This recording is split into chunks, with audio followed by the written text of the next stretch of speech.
Assalamualaikum warahmatullahi wabarakatuh. Halo semuanya, jumpa lagi dengan saya Chow Sing Sing, kurator dari Podcast Horror Night Story.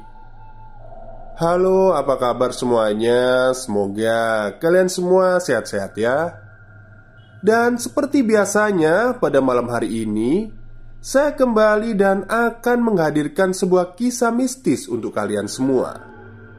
Dan kisah mistis kali ini saya datangkan dari tweet Twitternya Mas Agil Saputra, tentang seorang wanita yang kena teluh atau ilmu hitam ya, saat dirinya sedang mengandung. Seperti apa kisahnya? Mari kita simak. Sekar Semboja. Dalam bahasa Jawa, sekar berarti bunga dan semboja berarti Kamboja. Begitu kira-kira sebutan atau nama yang pas untuk perempuan cantik ini. Sesuai apa yang terlihat di samping makamnya beberapa waktu yang lalu, yaitu pohon Kamboja yang lebat berbunga. Di suatu desa yang terletak di pinggiran kota yang berada di dataran tinggi Jawa Tengah tahun 1968 sampai 70-an. Disitulah Sekar tinggal dan bekerja. Dia adalah anak pertama dari dua bersaudara. Adiknya sebut saja Demung, sekaligus narasumber dari cerita ini, masih di sekitaran tahun 68 sampai 70-an. Sekar yang menginjak umur 17 tahun harus bekerja menggantikan ayahnya karena kesehatan beliau yang mulai menurun karena penyakit yang diteritanya. Ia bekerja di lumbung rempah dan palawija milik Juragan Gendro. Letaknya masih satu desa dengan tempat tinggal Sekar. Dia bekerja sebagai kuli timbang. Itu mungkin bahasa kasarnya. Kalau pekerjaannya sih di bagian keuangan dan quality check. Sekar memang hanya lulusan SD, tapi bisa dibilang dia cukup cakap di pekerjaan ini. Singkat cerita, berbulan berlalu. Nampaknya Juragan Gendro, sang pemilik lumbung, sangat suka dengan pekerjaan Sekar. Ia kerap dipuji, "Aduh, wis ayu, pinter maneh." Begitu kata pujian yang sering dikatakan Juragan Gendro kepada Sekar di depan para teman sejawatnya. Bahkan Sekar juga sering diberi bonus tambahan oleh Juragan Gendro dengan alasan-alasan yang sebenarnya sulit dipahami. Tapi di balik semua itu ternyata Juragan Gendro, pria 50 tahun yang sudah beristri dan dua anak itu, mempunyai hasrat yang lain kepada Sekar. Memang bisa dikatakan, pria mana yang tidak tertarik dengan Sekar? Gadis yang manis, berkulit putih sawo matang. Sebenarnya waktu itu Sekar sudah merasa. Ia juga sempat bercerita kepada Demung adiknya kalau juragannya itu sering genit kepadanya. Ya, tentu saja hal itu membuatnya tidak nyaman. Awalnya ia mengira Juragan Gendro hanya sebatas menggoda saja. Sampai akhirnya di suatu hari, sore itu di gudang sudah sepi. Nampaknya semua pekerja sudah pulang, kecuali Sekar dan Juragan Gendro. Di antara karung-karung jahe yang berjejer, Sekar nampak tengah membereskan meja tempat ia bekerja. Sesekali badannya membungkuk untuk memungut jahe yang berceceran di lantai. Juragan Gendro nampak duduk di alat timbang. Di sini sebenarnya Sekar tahu kalau sedari tadi juragannya itu terus mengamati gerakannya. Sampai akhirnya tanpa sengaja pandangan matanya saling bertemu. Seketika Sekar mencoba berpaling seraya berpura-pura menata-nata mejanya. Di sini firasatnya mulai tak baik ketika ekor matanya melihat juragan Gendro yang berjalan mendekatinya. Dan benar saja, perlahan-lahan juragan Gendro memegang kedua pundak Sekar, mendekatkan mulutnya ke telinga Sekar dan berkata, "Cah Ayu." Sekar sangat ketakutan, mencoba melepaskan tangan itu dari pundaknya. Tapi justru di sini juragan Gendro mulai tak terkendali, dan disinilah Sekar dirupa daksa. Oh, dirupa daksa itu diperkosa ya ternyata ya. Oke, kita lanjut. Ia sudah mencoba memohon agar juragan Gendro tak melakukan hal ini. Tapi nampaknya si bajingan Gendro ini tidak memperdulikannya dan melanjutkan aksi bejatnya itu. Setelah selesai, juragan Gendro memberikan uang 200 rupiah kepada Sekar dengan agak mengancam agar Sekar tak menceritakan hal ini kepada siapapun. "Ini jangan bilang siapa-siapa ya," begitu kata si laknat Gendro sambil menyisipkan uang itu ke tas Sekar. Sore itu Sekar berjalan pulang dengan agak pincang dan memegangi bagian perutnya, seraya ia mengusap air matanya. Sesampainya di rumah, ia harus menelan kesedihannya ketika melihat ayahnya yang pucat tengah duduk di ruang tamu. Sekar buru-buru masuk ke dalam kamarnya, dan disinilah Demung adiknya sebenarnya sudah curiga dengan gelagat Sekar kakaknya. Tapi memang mereka tak begitu akrab. Jadi semua ini seperti berlalu begitu saja.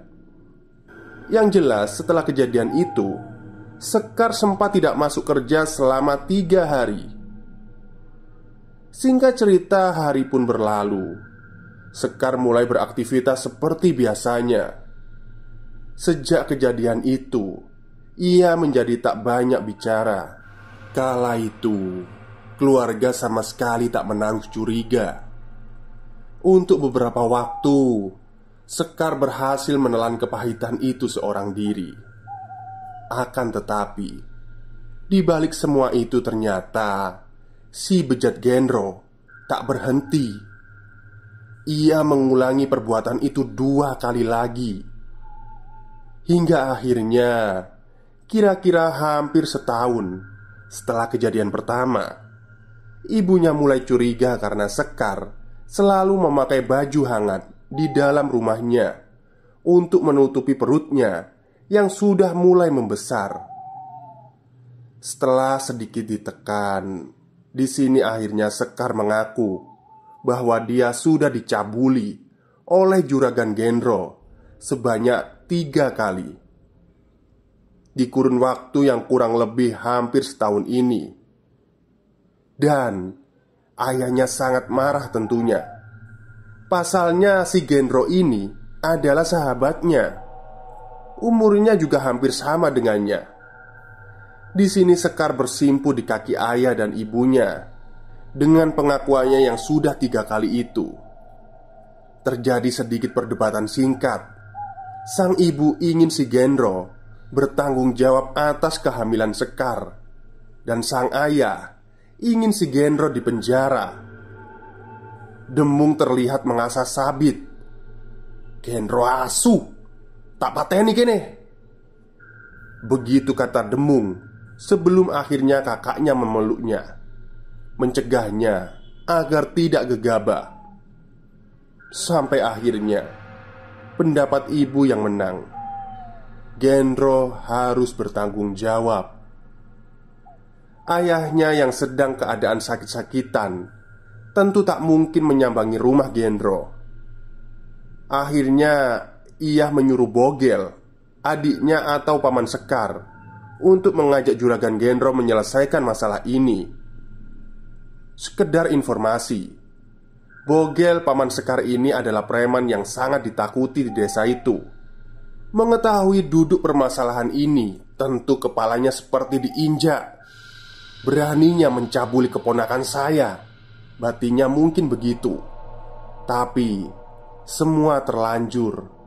Sang paman sudah terlanjur diberitahu Ibu Sekar dan sempat berpesan kepada Bogel untuk tidak berbuat macam-macam. "Gak bisa, Mbak. Manusia babi itu harus saya hajar dulu sebelum didudukan di sini," kata Bogel kepada kakak iparnya sembari berjalan keluar untuk menyambangi rumah Juragan Gendro. Ibu Sekar yang khawatir langsung menyuruh Demung untuk membuntuti pamannya itu.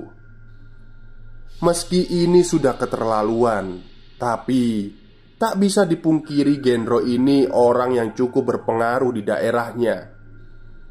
Singkat cerita, benar saja, sesampainya di rumah Juragan Gendro, sang paman langsung merangsek masuk ke dalam rumah. Demung yang menunggu di depan rumah sempat mendengar jeritan yang mungkin dari istri dan anak Juragan Gendro.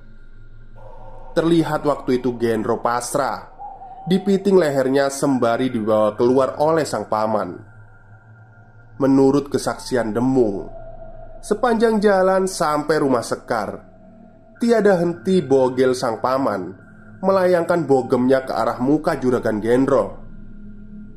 "Jangan mentang-mentang kamu orang besar ya. Saya nggak peduli kalau urusan sama keluarga, kamu tetap saya makan." Begitu kata sang paman di sela-sela bogem mentahnya. Banyak warga yang keluar dari rumahnya mendengar keributan itu, tapi tak ada satupun yang berani melerai ketika mereka tahu Bogel sedang mengamuk. Singkat cerita, sampailah Gendro di rumah Sekar. Tak ada perdebatan yang panjang, karena di sini Juragan Gendro langsung mengakui perbuatannya dan akan bertanggung jawab untuk menikahi Sekar. Dan beberapa saat kemudian, datanglah istri Gendro bersama Pak Jayus, seorang kami tuo atau kepala dusun di desa itu. Sebetulnya dia adalah kakak ipar Gendro. Istri Gendro yang belum tahu duduk permasalahannya ketika itu langsung mencak-mencak, berbicara tinggi. Dia berdalih akan menuntut penganiayaan ini. Begitu juga Pak Jayus yang kelihatan marah.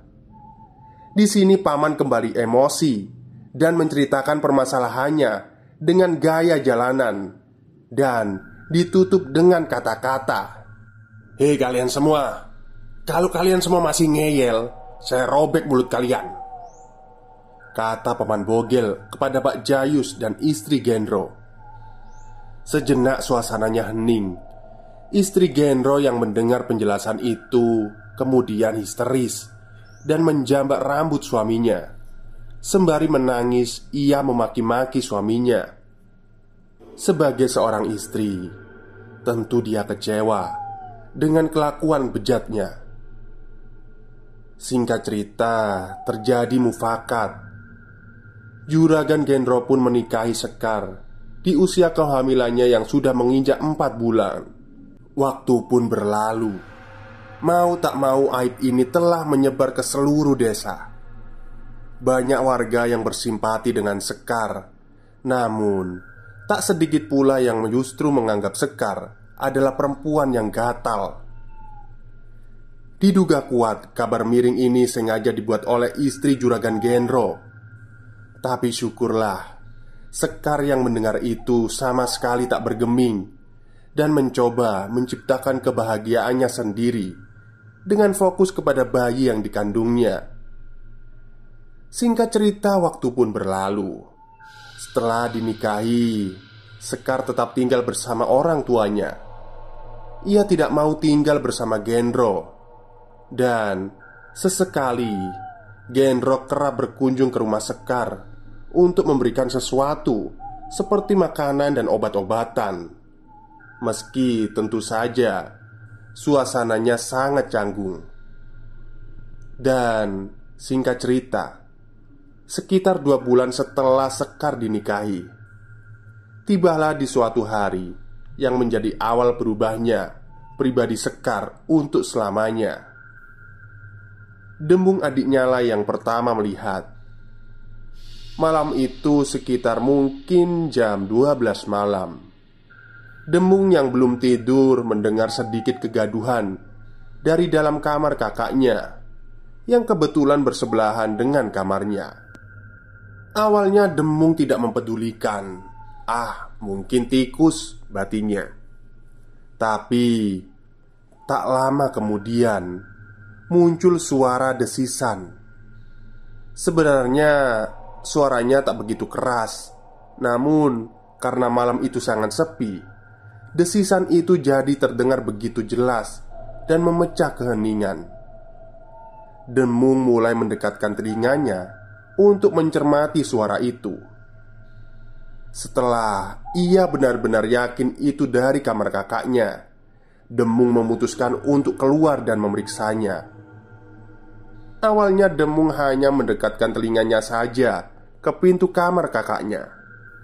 Dan suara desisan itu masih ada dan memang berasal dari dalam kamar. Dembung sempat ragu untuk membuka pintu kamar kakaknya.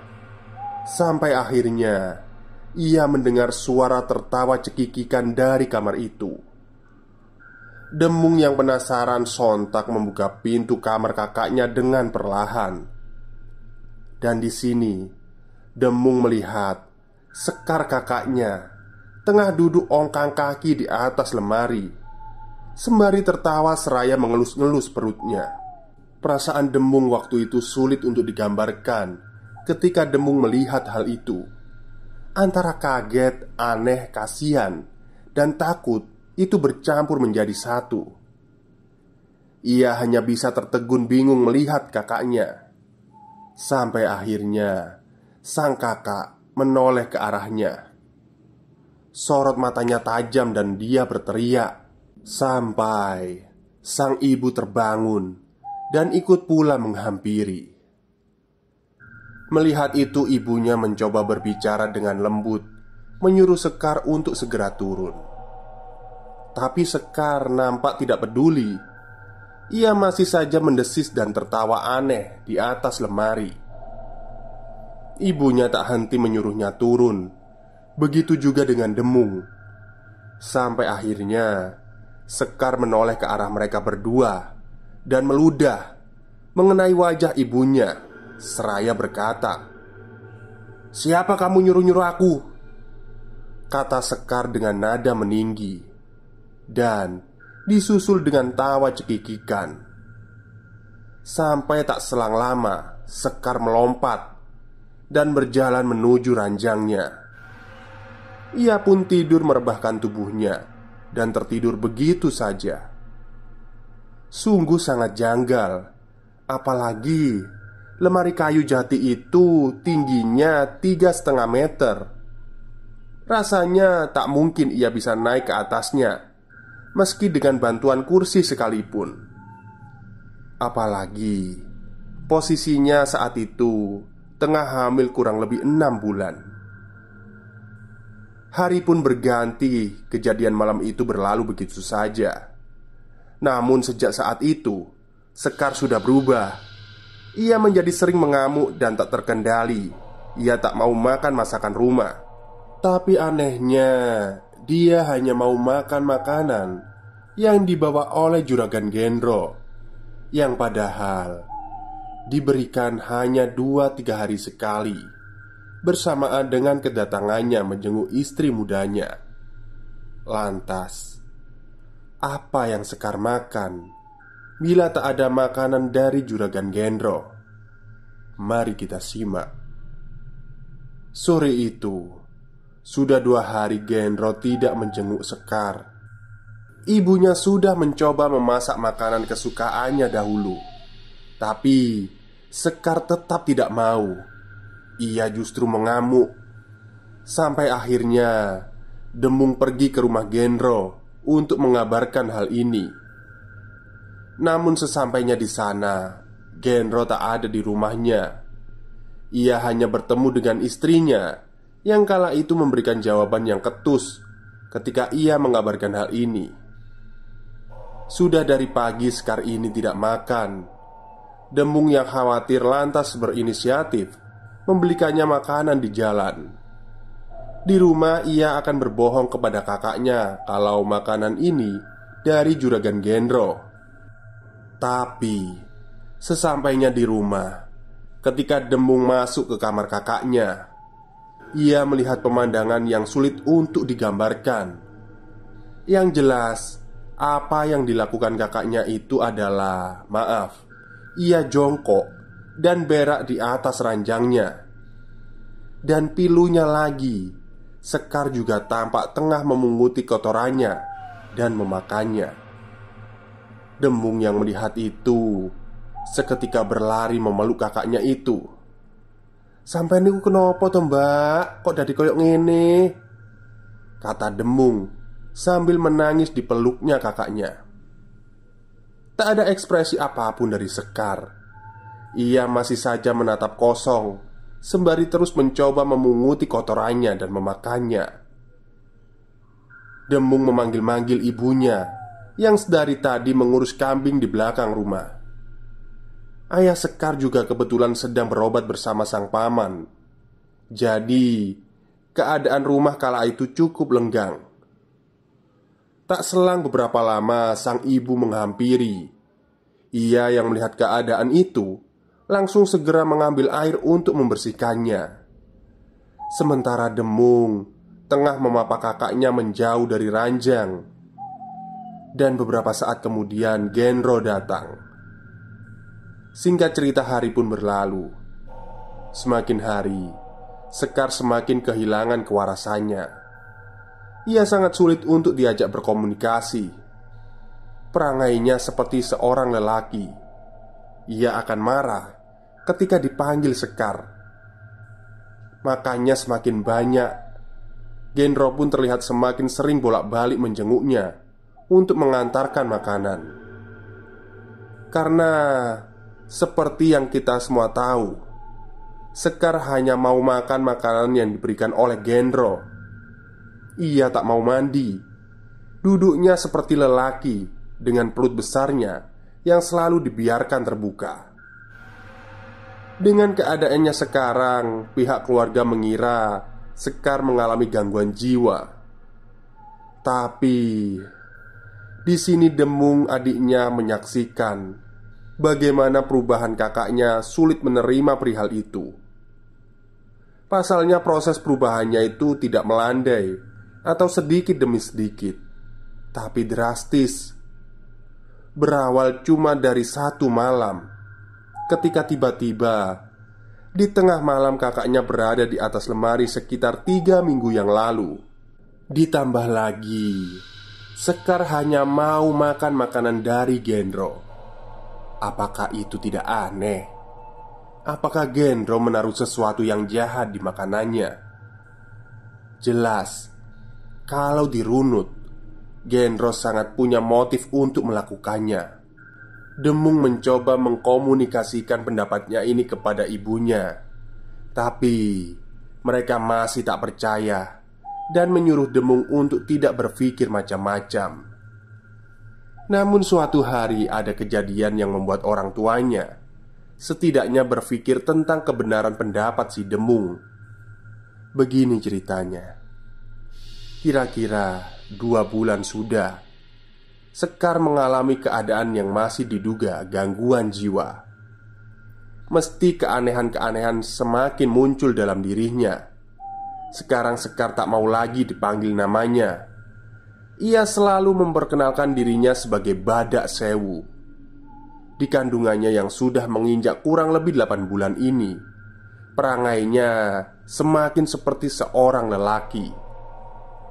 Waktu itu, pintu kamarnya sengaja dikunci dari luar. Ayah, ibu, dan Demung adiknya tengah duduk di ruang tamu. Di situ memang mereka sedang membicarakan Sekar, membicarakan keadaannya yang kian hari kian memburuk. Mereka berunding mau diapakan Sekar ini agar bisa sembuh. Sang ibu dan Demung mulai menganggap ada campur tangan sihir yang membuat Sekar seperti ini. Sang ayah juga sedikit percaya karena ia melihat sendiri perubahan dari anaknya. Namun di sini sang ayah tetap ingin akan membawa anaknya ke jalur medis terlebih dahulu. Dan tiba-tiba di tengah obrolan mereka terdengar suara ketukan dari kamar Sekar. "Buka! Buka!" Suara berat seorang lelaki dari dalam kamar Sekar.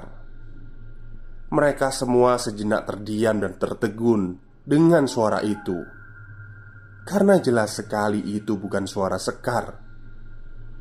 "Buka! Buka!" Ketukan dan suara itu terdengar lagi. Mereka semua masih terdiam di ruang tamu. "Kalian itu dengar apa tidak? Buka pintunya!" Suara dari kamar Sekar.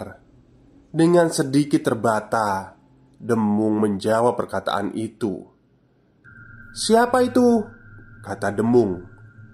Dan sosok dalam kamar itu menjawab, "Aku Badak Sewu. Gak usah nyari Sekar. Dia sudah akan mati."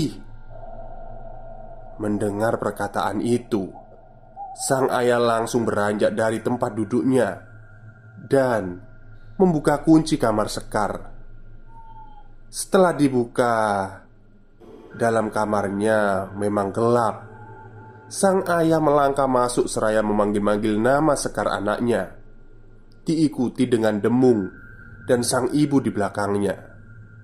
Namun, baru beberapa langkah mereka memasuki kamar itu, tiba-tiba saja ada seperti angin kencang yang mendorongnya.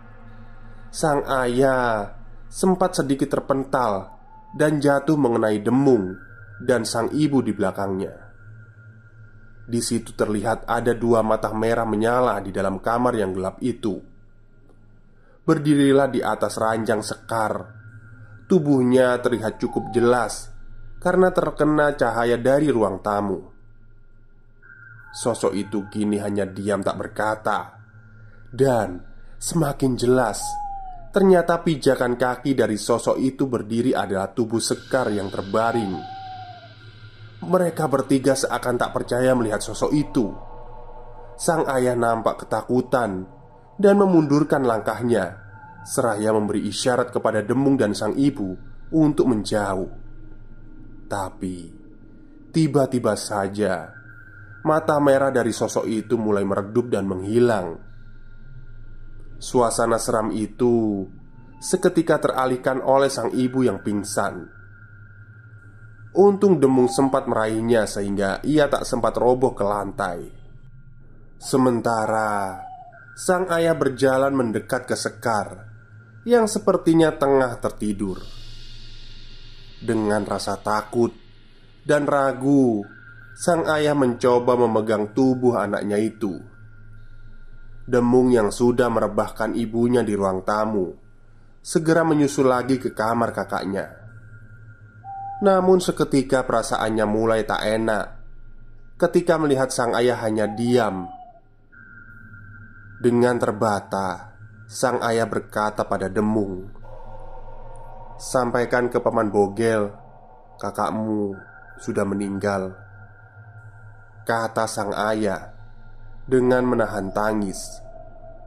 Demung segera berlari ke rumah pamannya untuk mengabarkan hal ini. Di jalan ia menangis dan seperti tak percaya dengan apa yang terjadi. Sekar Semboja meninggal dunia bersama bayi yang dikandungnya, tanpa isyarat apalagi kata perpisahan. Usianya kala itu belum ada 20 tahun.